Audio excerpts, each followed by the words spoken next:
आज हम बात कर रहे हैं 70 के दशक की अभिनेत्री रंजीता के बारे में। भोले से चेहरे वाली इस खूबसूरत अदाकारा ने अपनी पहली ही फिल्म से बॉलीवुड में एक खास जगह बना ली थी। साथी तेरे तो एक दिन जीवन कर जाएंगे। इन्होंने अपने करियर में लगभग 47 फिल्मों में काम किया। बॉलीवुड के कुछ बेहद ही खूबसूरत गाने इन पर फिल्माए गए हैं। इस रेशमी पाजेब की झनकार के सदके उस जुल्फ के जिन्हें आज भी सुनकर दर्शक मंत्रमुग्ध हो जाते हैं। इस खूबसूरत अदाकारा के करियर की शुरुआत जहां उस दौर के सुपरस्टार ऋषि कपूर के साथ हुई थी, वहीं इन्होंने अपने करियर के दौरान हर बड़े अभिनेता के साथ काम किया। किस्मत में जिनकी मिलना है वो किस तरह भी मिल जाए।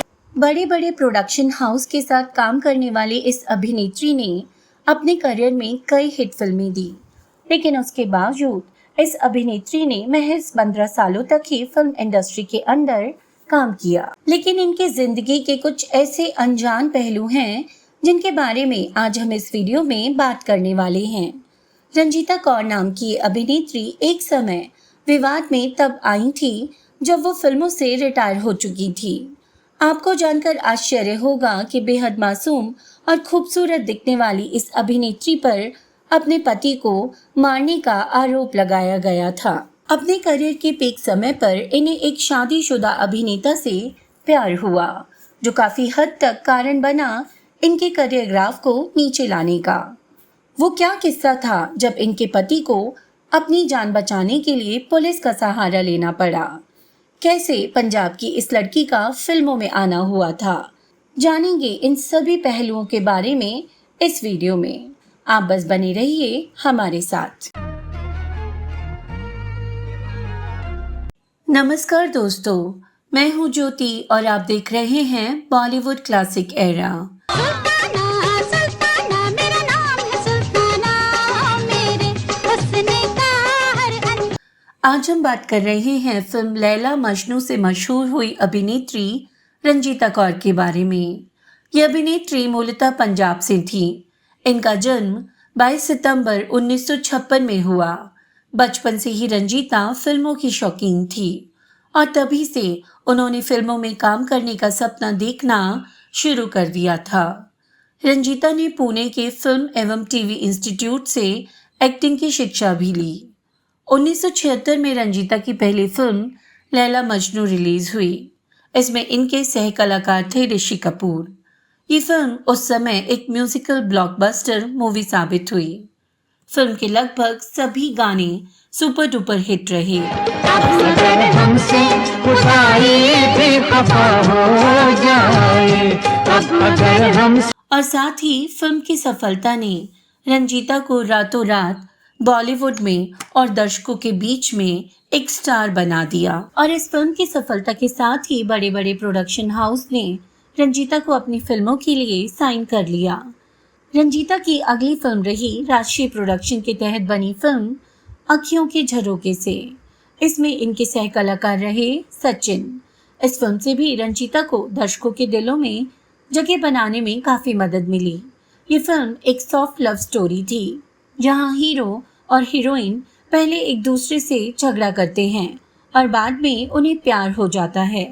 लेकिन फिल्म में एक ट्विस्ट के साथ जब रंजीता की मौत हो जाती है तो दर्शक उनसे भावनात्मक तौर पर जुड़ जाते हैं। अखियों के झरोकों से। इसी साल यानी 1978 में रंजीता की एक और फिल्म पति पत्नी और वो रिलीज हुई। ये फिल्म पति पत्नी और उनके बीच आई एक औरत की कहानी पर आधारित थी।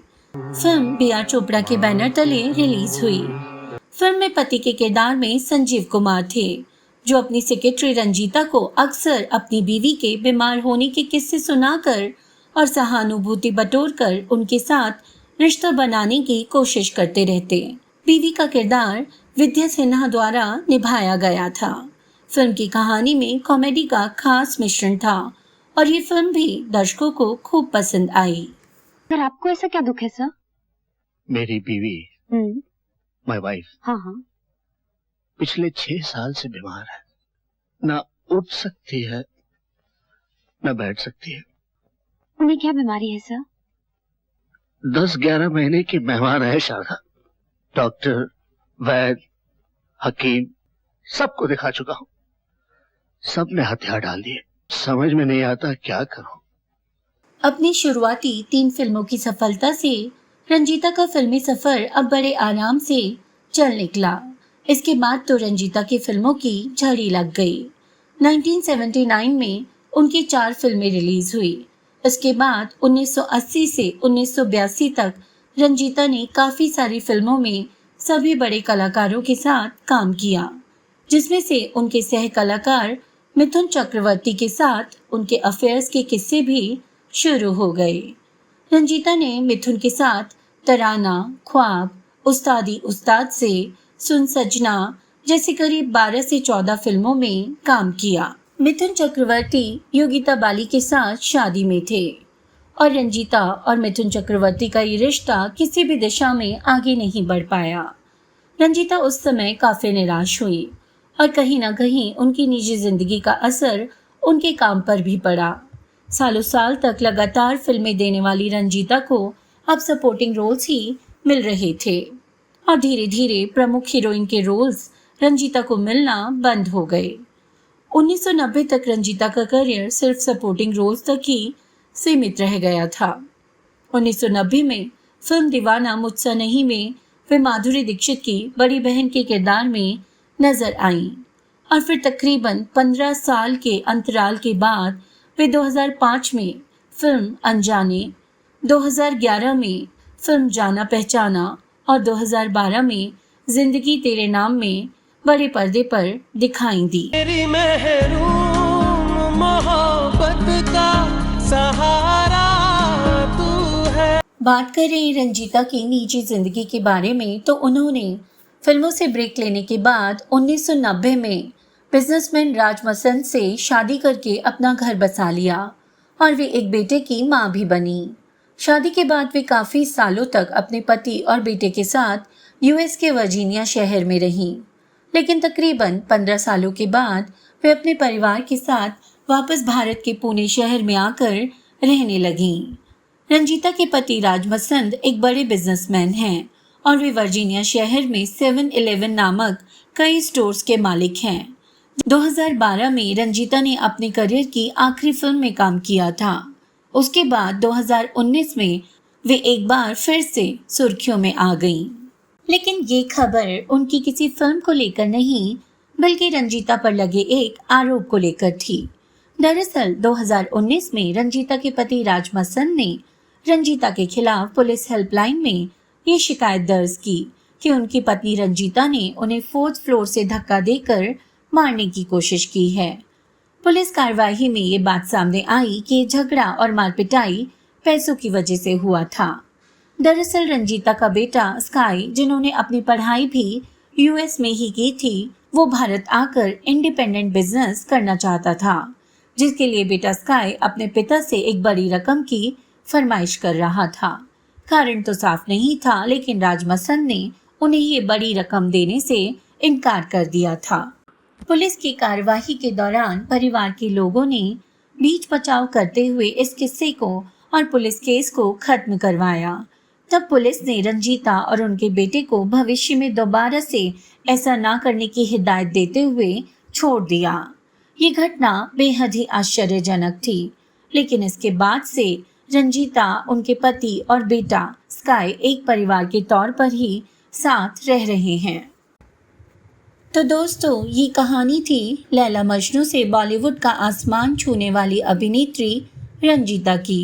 कोई पत्थर से ना मारे मेरे दीवाने, उसमें हाजिर है। आपको हमारी आज की ये कहानी कैसी लगी, हमें ज़रूर बताएं।